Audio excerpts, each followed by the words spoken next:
Well, it's a big day here in the RoadSMITHS channel. Today's the day. You've all been asking for it. We're going to show you the rig that we... Ken. What? I hate to disappoint you, but no one's been asking for it.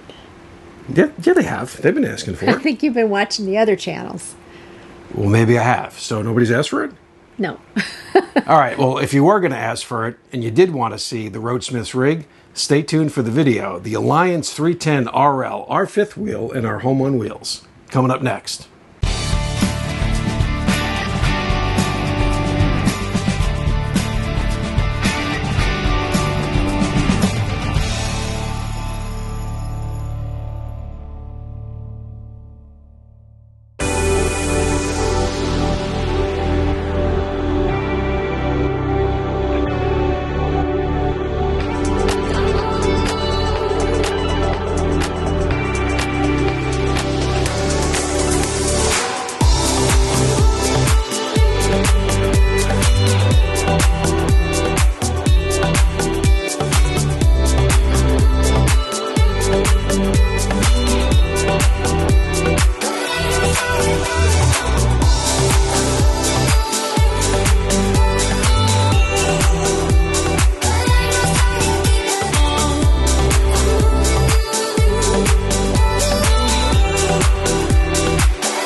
Welcome to our home on wheels, all, I don't know, less than 400 square feet of it.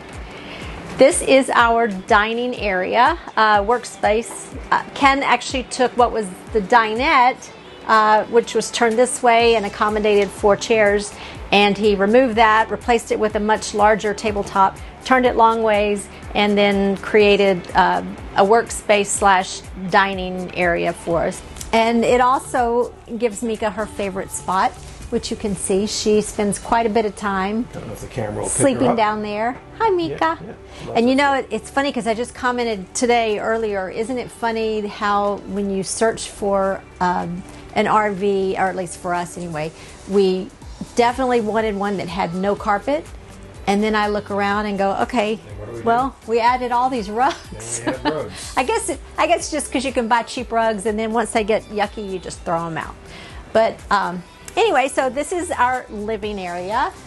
We have 2 recliners here, directly across from the TV, which is quite comfortable. We've spent many hours watching, you know, Ozark and Yellowstone and all those good things, and probably sleeping quite a bit of that time too.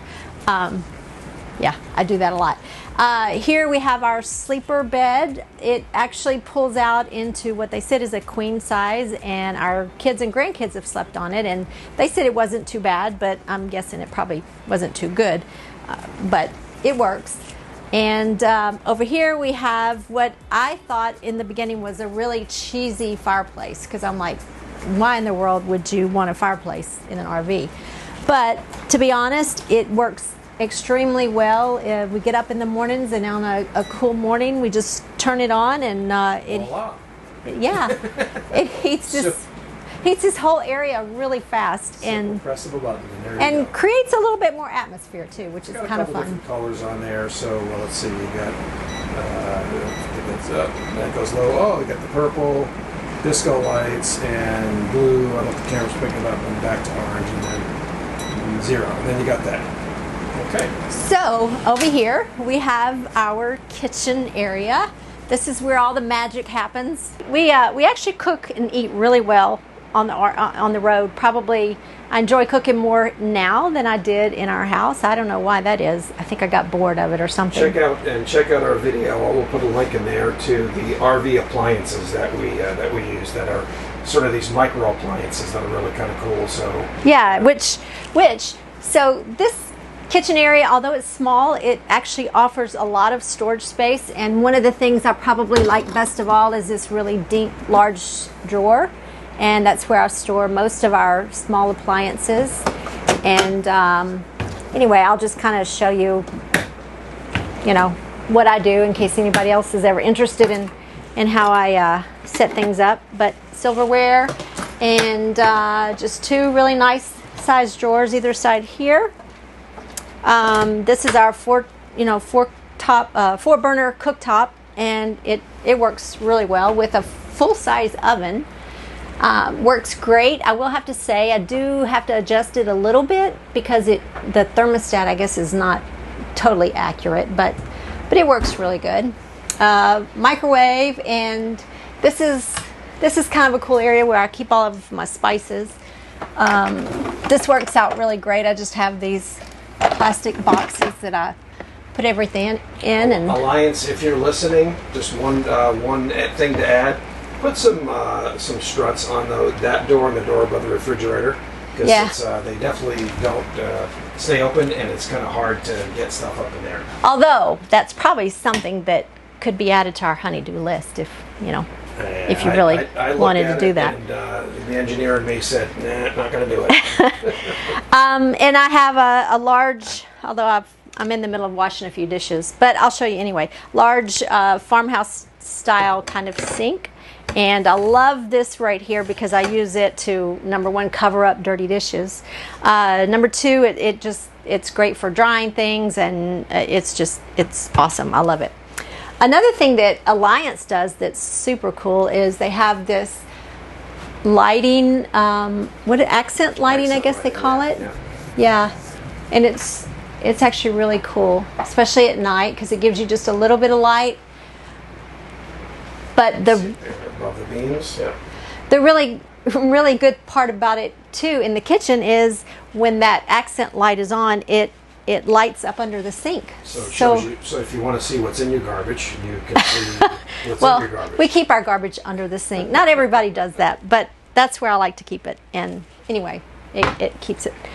We have a nice full-size residential refrigerator, freezer. It does have a ice maker in it. However, we opted, and actually Alliance usually does not does not connect the ice makers up. Yeah, you could do it. I think the thought process there is that it just creates a situation, since there's no access in the back of the RV behind the refrigerator, to where you might have a freeze condition and a leak.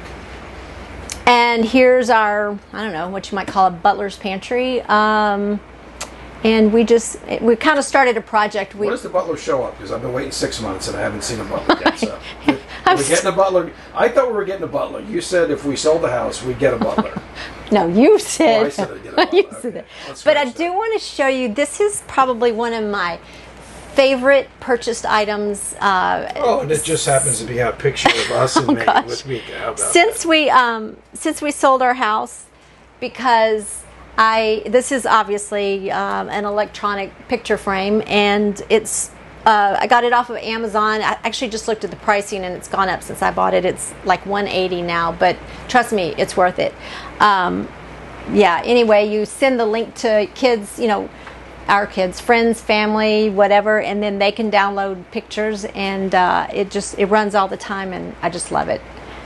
So that's the living area. What do we do over here? We actually did a little bit of an upgrade, and we got more to do. Well, we kind of wanted to make it feel a little more homey, so we started adding these peel and stick tiles, and this is as far as we've gotten so far. I'm not going to do a close up on it because we don't want to show you the imperfections. It's not too bad, but And if you all wonder what these things are, Alliance again. If you can take those and put those somewhere else, this is actually the solid charge controller here, and I know my finger's out of focus, and that's the inverter status right there. And I'll cover those what we did. Inverter, and then this is our solar power. We actually did some upgrades when we ordered the RV, and I'll go through that here later in the video. Yeah, and secret storage. What about secret storage? Secret storage? Secret storage. Oh, over here. Okay, yeah. Well, it's not going to be secret if everybody tells everybody about it. But one thing that Alliance does is behind this awesome fireplace, they make this a drawer so that you could put things, whatever things you might need. I'm hesitant to show the drawer because not that we're big drinkers, but we have some liquor there. We actually it is our liquor cabinet. Now, what about you? You missed it over here. Secret storage. Sorry, I'm not a very good tour guide. So on either side of the couch here, we have these storage cabinets, and there's electric and. No, there's not.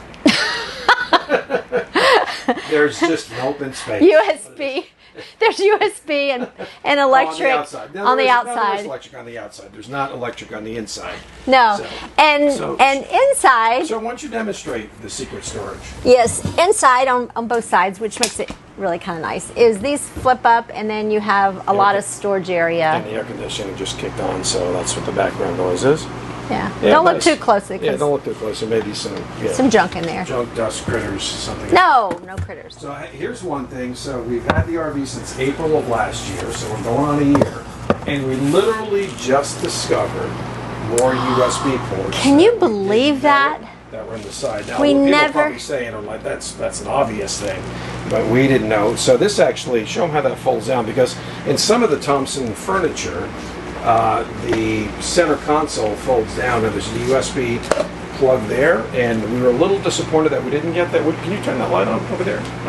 Thank you. Yeah, we were a little disappointed there wasn't USB in there, and it was literally just about a month ago. We're like, well, I think somebody said something about it on the site. Yeah. And lo and behold, we have more USB ports and we know what to do with it. All this time, and we never knew. But now we know, and if you didn't know, maybe you do too now.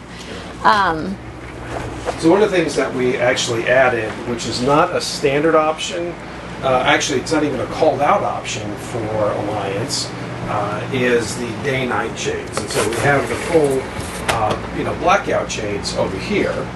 You can see there. So here's the finger. The day-night. Yeah, we did add the MCD day-night shades, and it really does. It makes a huge difference, especially when it's just a kind of a sunny day out and you want to see outside. It does make a really big difference. So I would suggest if you're ordering one, they won't stock them that way, but if you're ordering one as we did this unit, that you would add that in as an option. It really wasn't very much. So come on up and we'll show you. Oh, sorry about that. Come on up. I didn't show the pantry, which it's actually a really nice size pantry, but like Ken said, we're about to store the RV for a couple of months, and so it's a bit of a mess as we try to separate some of the food items, but it doesn't usually look quite that messy, to be honest. I'm trying to pack some stuff up. So anyway, there's the clock that failed twice, fell and failed. So follow me and I'll show you upstairs.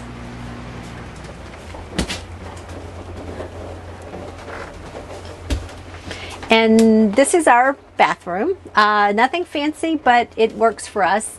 And it actually has a really nice sized shower. Ken's like 6'3", and with the skylight and everything, he has more than enough room. So I think for skylights, because I'm not sure it'd fit. I would fit. I do fit below the skylight. It's plenty room. But one thing that we have chosen to do, actually, I think if I had my choice, I would prefer to take these glass doors out, because you can see right here there's a set of glass doors, which in the beginning seemed actually really nice until I realized they were super hard to keep clean. So I decided to hang a shower curtain up here, liner on one side and pretty one on this side, and it works way better. But otherwise we have plenty of storage in here, storage drawers under the sink, and that's the bathroom. Well, wait a second. You missed one key component upgrade. Oh, that would be our bidet. Well, I'll post a link to a video we did. It's kind of a fun video on it, but it was actually. If you want to think of a bidet as fun, I guess. It was, hey, I'm a big fan all of a sudden. Oh, so one more thing I wanted to mention is when you have the accent lighting on, it also gives you this kind of cool accent lighting around the mirror. And we have a MaxxAir fan in here as well, so we definitely need to use those when you're showering, because it does get pretty steamy. It's not a very big bathroom, but it definitely works. And here is our bedroom, which when Ken and I were discussing living full-time in an RV, I had a few requirements. One of those being a king-size bed, which we have that, thank goodness, because it makes all the difference in the world. But it's nice because obviously, like all others, it lifts and has plenty of storage where we keep our out-of-season clothes and suitcases and all that sort of stuff. Over here we have a nice chest. It has it actually has plenty of storage for Ken and I, because, you know, you don't need really a lot of clothes these days. It's nice. It's nice thinning stuff out. It's nice getting a little more simple. So I wear the same shirt a couple times a week. Simplify, simplify. We need far fewer things than we ever realized before. But I have to show you, or point out, I should say, this, because since we don't have a ceiling fan, and I am, unfortunately for Ken, maybe one of those people who requires a ceiling fan year-round, so he kind of put this up here for me, and it works great because it can be adjusted and comes down if we need to, you know, if we need it to for travel. And over here we have an extra storage place. That's where I usually keep all of our dirty clothes, and laundry, detergent, and all that sort of stuff. And anyway, we have a full-size closet, which is where the hookups for the washer and dryer would be, which we have opted not to have the washer and dryer at this time. And plenty of hanging space and, you know, storage, and it's everything we need. I didn't show the storage space. Oh, well, now you can show it. Yeah. So we're going to give away all the secrets, and they're not considered secret spaces anymore. But I think a lot of RV manufacturers are starting to incorporate this as well. But it's a pretty cool little storage area that just lifts up and gives you space for little things that you might need on a daily basis. And I think that's it. Thanks for watching, and hope you enjoyed it. Well, that concludes part 1, the interior tour of our Alliance 310 RL. I'll be back with a later video which will go through some of the technical specifications and the unique features that Alliance puts into their fifth wheels that make them stand out. Thanks again for watching. If you like our videos, please consider subscribing. Give us a like, that really helps us, and hit that bell so you can be notified of new videos coming out. Thanks again, and we'll see you soon.